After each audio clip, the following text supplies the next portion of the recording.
to UniverSoul Women. This is Sherryl Lin. And I'm Dr. Julie, and we are coming together to ignite radical cultural change. And we were just having a conversation, which I think is an important conversation. Women in leadership is something we're all getting used to. Like, what does it really mean to have women in leadership positions? And we've evolved from women competing with men in a man's world to really bringing forth our feminine power and feminine leadership models. And a lot of those feminine leadership models are based on cooperation and circles and more of the social emotional and more. So there's a lot that has to do with women leadership that's more of our feminine models. But we were sitting here having a conversation, which I think is really important, about when women compete and what does it really look like with competition. And you were sharing a story, Sherryl, then I was thinking about some of these other incidences in my life. So why don't you introduce this by, we don't have to talk about people and their names, but literally we both have had very significant occurrences of women copying us or women accusing you of copying. But I have, okay, I'll introduce it and throw it back to you. I've been noticing lately that I have this woman who is mimicking or mirroring me on social media. And it's fascinating. She has a plethora of her own unique skills, her gifts, her writing, her own content. She's an amazing leader. But I've been noticing lately that she's doing some very distinct things. It's very obvious with how she's putting together images and words and what have you. So there's a distinct copying that's happening.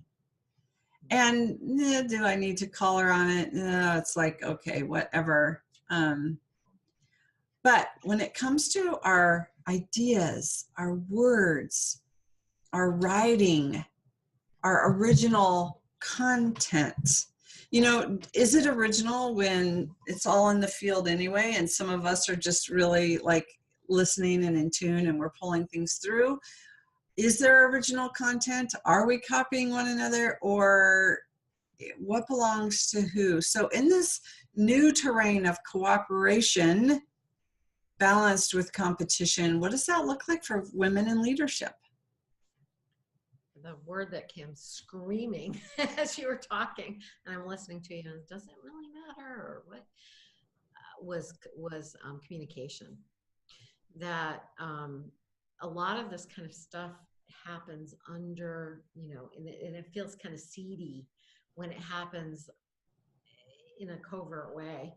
And I think, we have to say something if literally someone is copying exactly what we have written and they're plagiarizing.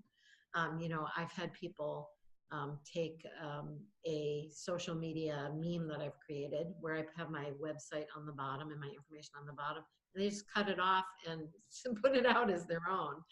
And I remember when I contacted this person, and they were like, oh, well, that I have a staff that does that, and I'll talk to them. That there was no apology or anything. And I thought, that's so weird. Like, I would apologize or something.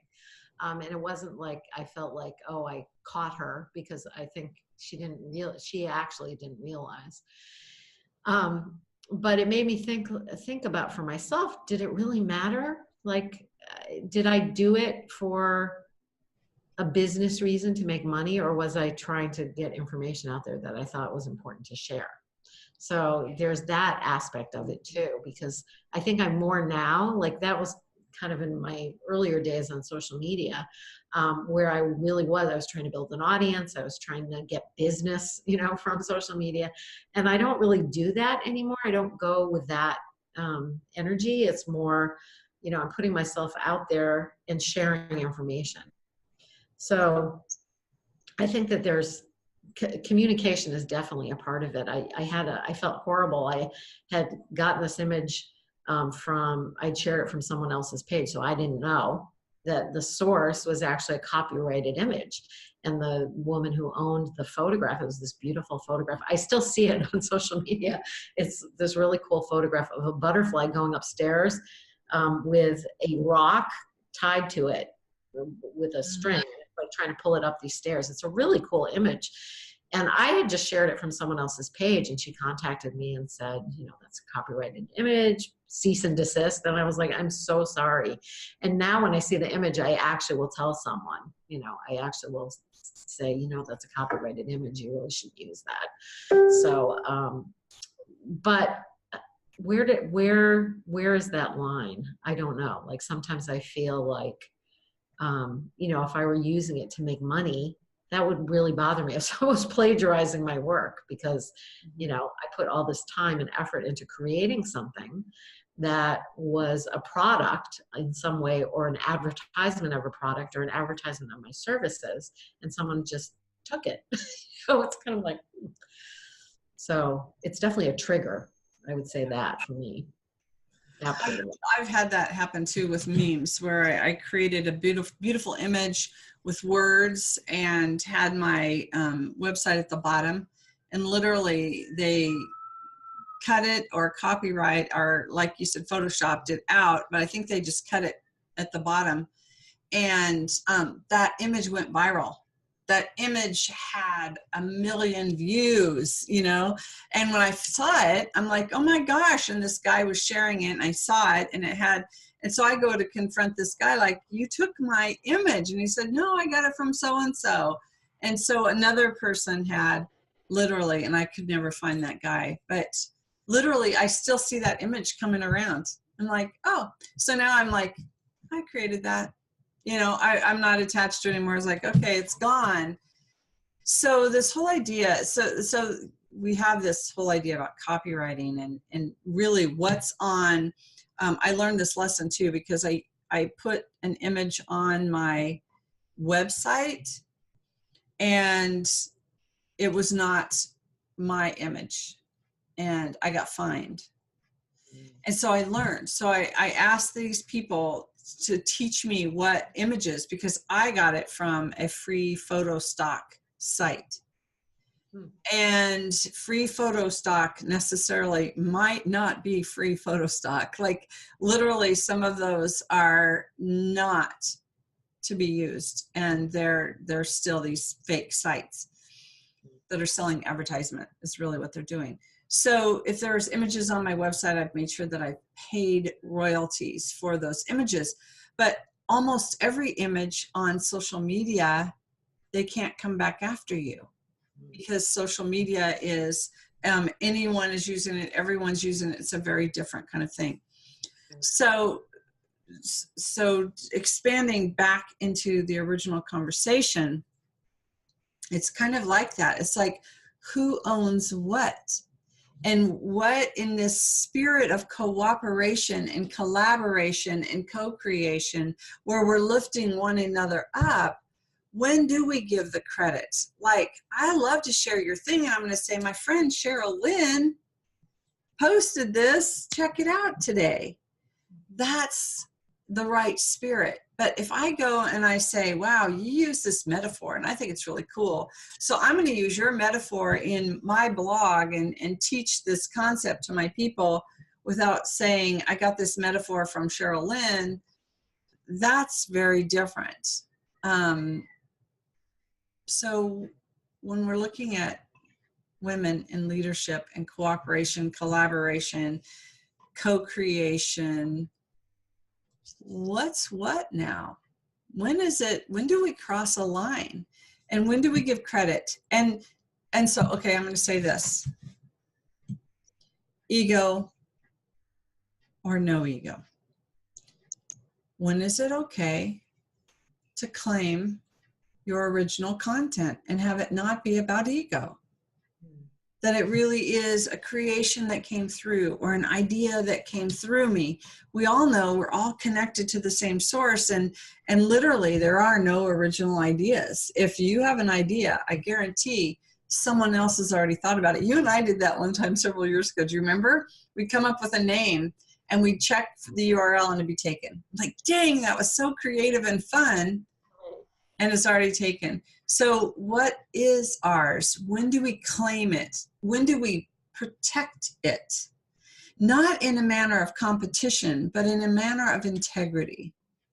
When can we claim it and say, okay, that was mine? You know, it's interesting. I think when we look at it in this smaller way, I'm going to call it, of creating material that is shared on the internet mostly, right? Or in a book or whatever. What if we go back some generations and we think about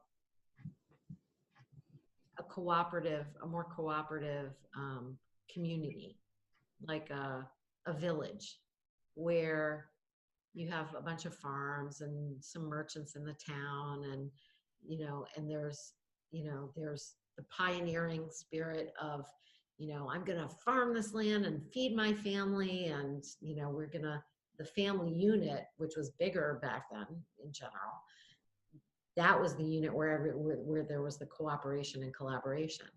And then in some instances, it was the whole village, like, usually centered around a church or some sort of community organization, and people would do a barn raising and help each other out, help their neighbors out. And we've come so far away from that. We've compartmentalized our lives in such a way that this is mine, this is yours, this is mine. You even see it when you watch kids trying to share toys, and like, no, I got that. That was given to me, and so that is mine. And teaching them how to get along and share is, one of those first things that you teach your kids. And yet in our society, we've become very self-centered in that way. So I'm not sure what that line is, if there is a line, so to speak, but I think we have to look at, if we are talking about radical cultural change, that bringing back some of that cooperative spirit that we had, or as our friend, the friend that introduced us to each other, Robin Rice, used to talk about the generosity model of marketing. And, what can I do to give, to share, to uplift someone else? Like if we're focused on that, then maybe we don't care so much if someone copies us. I mean, copying is one thing. Outright plagiarizing is then I feel like it really does involve a conversation. It's like, hello, I created this 3 years ago, and you outright just took it and put your name on it. That's a very different energy. So I don't know if that added more to what you were thinking, Julie, but I think there's something about going back to some of those values that actually were a good thing. Yeah. I am a part of an organization now, a group of evolutionary leaders who are coming together to share one another's stuff. Like literally, and there's software out there that is so cool, of software that literally you can have a lot of different members, and you're broadcasting things out on multiple sites. Like, it is so cool to give that leg up, to really help one another. And that feels good, but it's not taking away the identity or the creativity or the ownership of anyone. It's all of us sharing one another's stuff in a celebration, but also in a strategy that says, and this isn't masculine or feminine, because there's both men and women within this loose agreement that we have, but it really is to get the word out, to amplify the good, to really expand on what will help us as a collective. So that feels really good. And then I have this other friend who found, like, seriously, seriously, who found a new program that does something really cool and asked me not to tell people about it. Oh. Because I'm not even going to say male or female, because that friend wanted to be able to really launch something really cool with this software that he found, and didn't want anybody to know about it because of the competitive edge. So here we are gathering to share, and then we have this other, like, don't tell anybody about this really cool. Yeah. Radical cultural change. What if someone gets to the finish line first? What if someone makes more money? What if someone creates something really cool and unique? You know what? We're all here to really come into unitive consciousness, to really shift our world and understanding that we're all one anyway. So plagiarism is one thing. But what about giving a leg up, giving a lift to others, really helping everyone succeed? Wouldn't it be cool if we could all help everyone succeed in whatever that looks like? I don't know. I think I was thinking about my personal journey with this, and how, jealousy and I'm always looking to see what other people were doing. When I was younger, that was, it was an issue. It was an actual issue for me, and especially with women, and this is where I think we as women can support each other to do the inner work, to see our value, to see our unique thing that we're here to deliver to the world in whatever way that is uniquely ours, and to help each other to nurture that part of ourselves.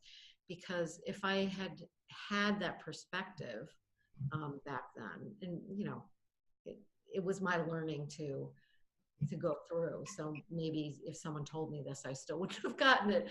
But I think having that support to help me to, in that time, to feel good about what my contribution was, even if I didn't really quite know what it was, would have had me less looking outside of myself and comparing myself and saying, well, I'm going to copy that because she's successful doing that, so I'm going to do it like she does. Because I'm sure I have copied other people. I mean, I know, and I still do. I look at, but I don't copy them. I look for inspiration. I would say that it's more that, and like, oh, I kind of like the way they used, this glowy picture of a tree, and then I go find my own glowy picture of a tree and use that kind of lettering, and because I was inspired by what they did. And I think that has a very different feel. And I'm not sure if any of the examples you gave was more that, like they were looking at what you did. Because I mean, some of those posts that you create on social media are so beautiful to look at, and I know I feel inspired when I look at it. It's like, oh, I want a sunny something on my social media page. It's funny because, just sorry to interrupt you, but those posts, like I used to use, I love beauty, I love art, I love imagery, you know that. And for the decade that I've been on social media, I've created artistic, yummy, visual, energetic posts, and that the visual part is very, very important to me. And I used to cluster beautiful images together so that you're seeing these images, and then I would post. And now I have another artist that posts, and I love this. There's an artist posts a post from other artists where they're multiple images of artwork that she puts with quotes. And it's how I used to post. And sometimes I either like create a quote with one image, or I would put the different images together with colors or themes or something, just because it's the visual. So now I feel like I'm copying her, but I used to do it all the time, and I do it once in a while. I still do it, and it's like, wait, I've always done it like that. I've always been about that visual. So that's a very different thing. Like if I could teach someone what really works and it works for them, go for it. But what about original thought, original content, original programming, an original money-making idea? It's almost like, what if I create a program that is so replicable that anyone can do it? Why not give it away so that everyone can be successful? Like, what I had a mentor who always used to say, don't spill all your candy in the lobby. And I always like, what a weird saying, but it was to hold that because it's yours. It's your original content. I don't know. What do you think about that? Like, do we really own? You know, I think this is a complicated issue in that, you know, now I'm starting to think about, you know, the photographers and musicians that I know who basically can't make money anymore because everyone just, you know, takes their images or listens to their music for free and doesn't pay for it. And so is that good or bad? It's an is right now. It's like, you know, I remember getting so mad at my kids when I found out they were, you know, when it first became a thing they could just take music off the internet for free. And I said, you know, like you're taking money out of the person who created that's pocket. And but then now it's the way it is. And so if you're a musician or an artist in that way, you have to work with that. Like there's not really that many options for protecting your work. You know, it depends on what it is, but you know, you still are not going to make the kind of money that you used to unless you're a platinum record selling artist. So does that mean it's right? I don't know. Like we're kind of treading on an area where, you know, what would radical cultural change look like to change, you know, that model where we actually are supporting the artist as well as being able to have access to wonderful music or wonderful art, you know, but we also are taking care of the artist. What would that look like? I don't really have an answer for that because, you know, I'm not in the technology field of how that could work, but it seems like that would certainly be a radical cultural change to do both, to be able to share and support the artists. And what would happen if we just shared everything? Because that's radical cultural change. Where we're going is that everyone, irregardless of where you're born on the planet, deserves some basic human rights, that deserves to be taken care of and fed and what have you. And so what happens if we share everything? What if everything we're given is to be given away again? I always think about that, the image. There's someone created a video of it. So there's an image and a video where literally these starving people are sitting in a circle and they're all hungry because their spoons are too big to get into the pot and feed themselves.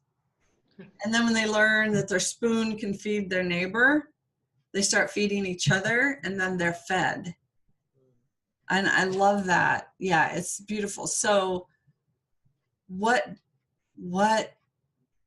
radical cultural change? What do we own? And what is ours? And what does it mean when we're transitioning into a culture that learns how to share?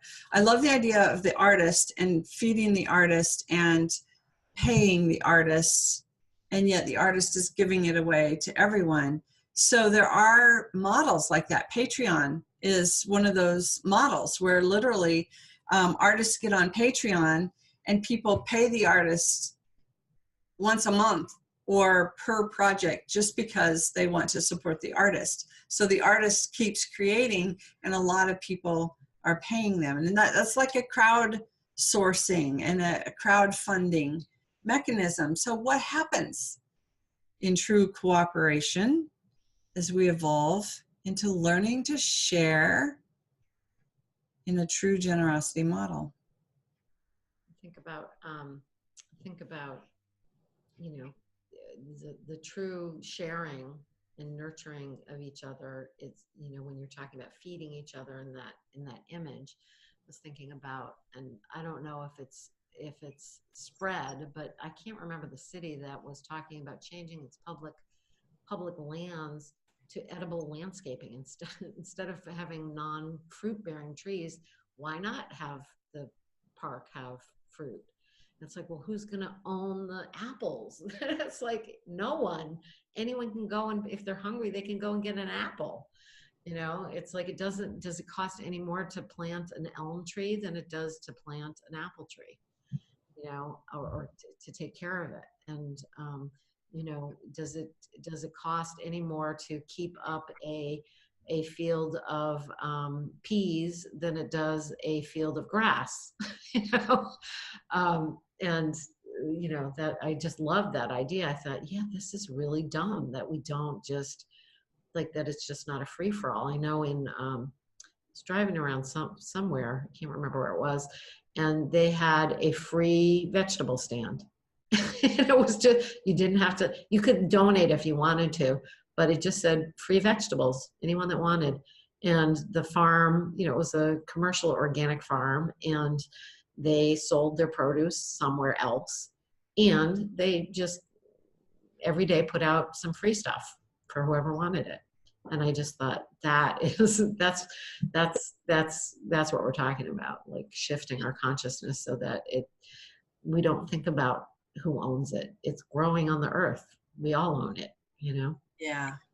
And sharing in that way. I love those little tiny libraries that are little lending libraries. And I've seen them with essentials too. Like they'll put a little house outdoors and you can get diapers or, you know, some of the necessities that people need that they might not, you know, be able to afford.